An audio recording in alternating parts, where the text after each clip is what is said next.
Alright, man, I'm out here at Audio Express midweek. It's not even a show, but it's a show now. Y'all know whose shop this is. If you don't, you'll find out. Got my buddy from TikTok, Hostile Hair SQ from TikTok, getting a demo. But right now, I'm about to interview the man himself at Audio Express. Zach, what's up, brother? Hey. What's going on, man? Hey, yeah, this is what's going on. Check this out, y'all. If y'all haven't seen it already, we got audio control A600s, A600.4s, One Audio V2s, V3s, my mistake, IB3s. Yeah, wait till y'all see the other side, but check that out. Go more audio control in here, and this is all built by you. Yes. All built 100%. by you. 100%. Yes, sir. And look at that. Woo! Yeah, you ain't playing around. Especially since the last time I've seen your system. 8's in the door, BLAM.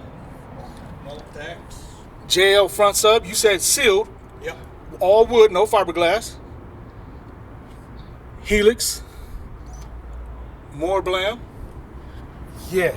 Okay. Yes, sir. And you have rear fill or no? Yeah, rear fill. JLC3s. JLC3s. And do you play them regularly or only for your personal presets? Just personal preset. But when you're competing, off. Yep. Okay. Now, are they off because they're powered by your head unit, or are they amplified as well? They're amplified. And they're in the DSP tuned as well too. Yep. But you just don't like it for your competitive purposes. No, because they just focus on front. Really? Yeah, they don't like rear fill. Well, what about the cars with differential rear fill? Do they? Well, that's how these are set up, is differential rear fill. But it's still not working like you wanted to. Mm-hmm. Really? Huh. Now, is it not working like you wanted to competitively, or just period? No, competitive. I don't need them. Okay. But for my personal taste, I love them. Okay. Because personal, it makes it fuller, expand. Yeah, fuller. Yeah. Okay. Now, the way I have my rear fill, I just run mine off the head unit. It's just old school way. Yep. Got your front stage powered, rear fill off the head unit, just to give some feel. Yep. But when I'm listening, of course I don't compete, but when I'm listening for my own enjoyment, it's front stage only. Yep. When I turn my rear fill on, it's good for rear seat passengers. Yeah. And it helps fill that void, but otherwise, it almost pulls from the front a little bit to where the front doesn't have the same impact, and that could be because I'm not doing them differential rear fill off the DSP, but just in general, I have grown and learned to love the front stage as is, because we put so much time and effort and energy into our front stage. Exactly. So for people on my channel who are interested in competing and want to know why, when you have such big monstrous subs that will travel well beyond the length of the car, why would you incorporate a front sub? I needed to fill in a gap. Really? So even with those big subs and the 8's in the door, it's still a dip? Still at a dip. Still at a dip, okay. Yep. All right. The big dip, the issue is the center console. Center console, okay. So you get those. Okay, so that front sub helps. Yeah, your center console is big, so I could see it's blocking anything that the 8 would try to produce. Exactly. Okay, so in another vehicle, a front sub may not be necessary. You don't think? It's not necessary, not 100% of the time. Okay, but for this particular vehicle, I definitely needed it. And that's important too, because every vehicle is different. A lot of people think, I like what you have, I like your sound, I'm gonna get the same thing. Yeah. It's not gonna sound the same. No. Not gonna sound the same. You can tune two of the exact same cars to the exact same curves, and they sound exactly different with the same right. Well, I'm glad you mentioned that too, because you mentioned earlier before we started recording that you have competitive presets and personal presets. Yeah. In your personal preset, aside from the rear fill, is there anything else that's different compared to your competitive tune? Man, so much more bass. Really? So you push them, right? And these don't bottom out? No, never. Nah. And how much power are you feeding them? 1,500 RMS. God. Yep. 1,500 RMS IB, and you're pushing them, and they don't bottom. Nope. Okay, all right. So when you switch back to your SQ tune, it's just more dialed back, smooth. More mellow. Okay, okay. Hopefully we do a demo, you can switch between the two, so we can let them hear the differences between competitive tune and your personal tune. For sure. competitively, how are you doing? Like, what class are you in? Oh man, I don't know like the specifics because I don't compete, but I mean, just to simplify, are you like entry level, middle, or top tier? I end up being in pro classes in INT4, M4 Plus because I run a shop. Right, and that shop is Audio Express. Audio Express On Maryland Parkway. Maryland Parkway, Las Vegas, man. Yep. I've sent people to this guy before, and he's never done them wrong. Yep. I didn't expect that. That's why I'm 100% comfortable sending them your way. Yes, sir. And he does good work. Thank you. Competitive competition. What do you like most about competition? You know, for me, it's every show I go to, I learn something. You know, just I talk to the guys, I get out. I don't per se like the competition. I'm not a fan of competing. Okay. Because my car is tuned for me and built for me. Okay. But I learn something whenever I talk to people. So, I mean, we've talked off camera many times before. Yep. My system is designed like a demo car. Yeah. That's where the best systems I've heard in my life, no matter where I've been, have been tuned like demo cars. Yep. And I think it was Big John that told me, he said, competitive cars are tuned for accuracy and analysis. Yep. Demo cars are tuned for accuracy and performance. Yep. I like the performance side of it. So for me, I don't care to compete on the simplest side for that reason. I like my performance tune. And that's not to say a performance tune is bad. A performance tune is accurate too. It's just more energy for my personal taste. Funner to listen to. Yeah. So I guess that goes to my next segue into my next question. Would that be something that you don't like about the competition? For sure. Is that you can't push it necessarily? No. Okay. You know, you got to stay in that safe threshold of 85 to just say 100 dB. Right. Listen to this car going down the street at 120. Right. And I seen your SPL build. I didn't even know you were in that game, and your SPL build was insane.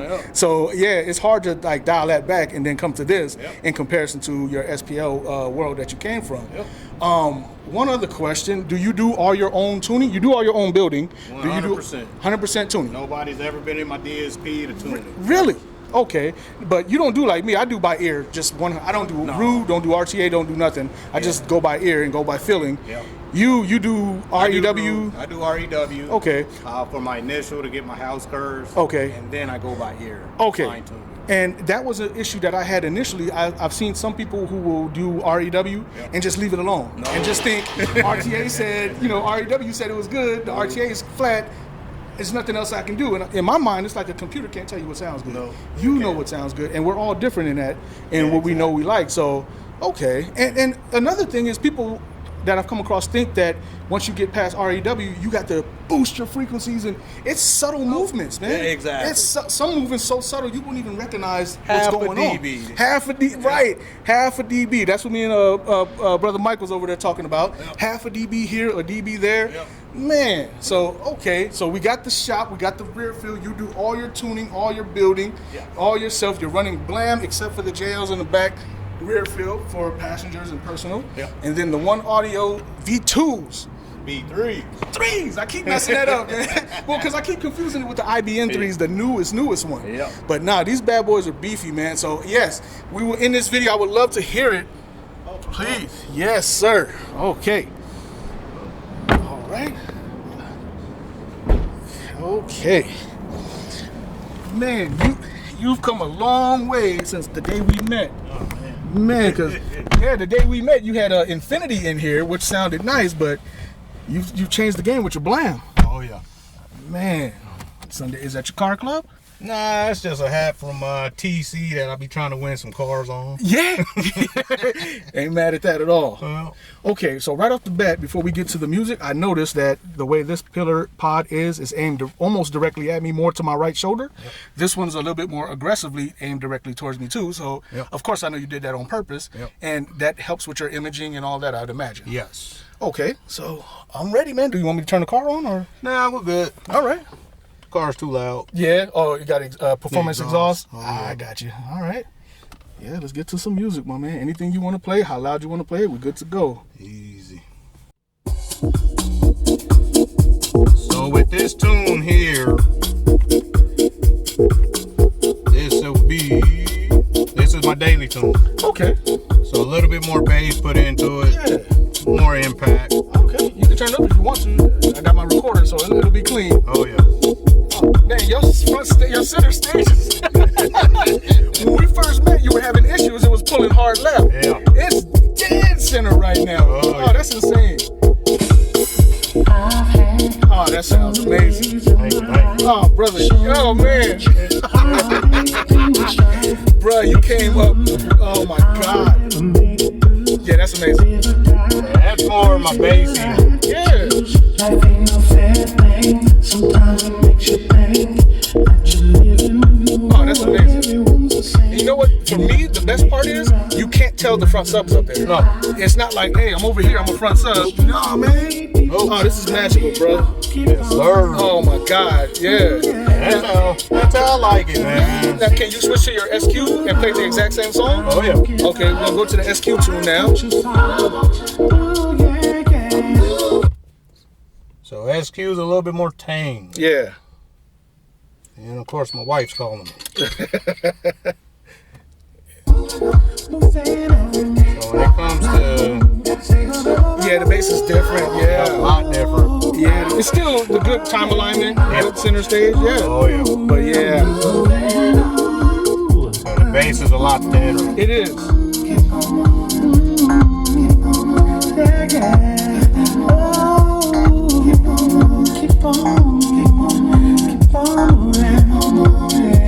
Big difference. Yeah. Big difference. All the way to the volume. Okay.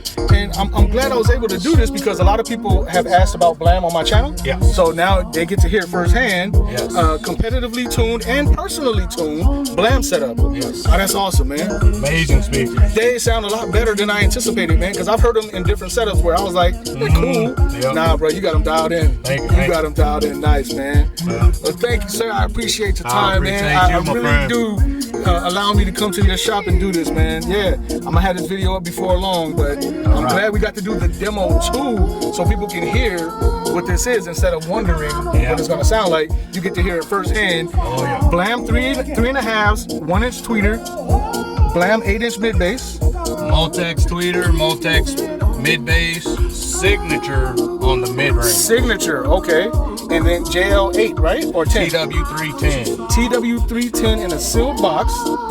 No fiberglass, wood, MDF. Yep. And then 15-inch infinite baffle IB3s. IB3s in the back with 1500 watts of power. And how much power are you feeding these? So all speakers are seeing roughly 100 watts. Okay, about 100 watts a piece. Yep. And it's good volume and it's not fatiguing. It doesn't hurt at all. No. But like I tell people a lot, you don't realize the system is loud until you try to talk and you can't hear yourself. Exactly. And that's how it's supposed to be. Because if it's super loud and it's screaming, your ears are hurting, that's not good, man. No, never. That's not a good thing. Never. So, now this is amazing, bro. Thank you. Thank you, sir. Oh, man, this is awesome. Yes, sir.